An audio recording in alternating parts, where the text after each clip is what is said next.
Tuan masa dirantau, mula-mulanya ke negeri urang, ambonyo datang cari garajo, dapat garajo ditampai udang, sakitnya badan alahai mau. Kadang ditampai bangunan gadang, jadilah abang si tukang kasut. Nasib si gagah membalik apa-apan, masuk ke hutan menggulam simso. Ambo tak lama di negeri urang, baliknya jalan minta belanja. Ambo menjadi tukang tempe ban, bongkarnya pasang sedan dengan pusuk. Apabila ada bocah motor tang dengan negeri tan segitu usaha, yang cukup kalau bocah motor tang dengan negeri tan segitu usaha.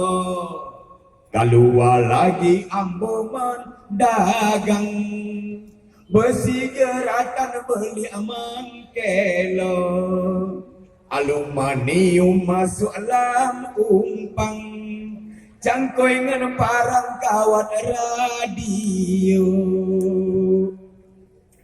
Apalah gue nasibnya malang, besi jembatan beli mengkelo, ambo digari masuk situpan, sabaleh bulan leh nyanji puas.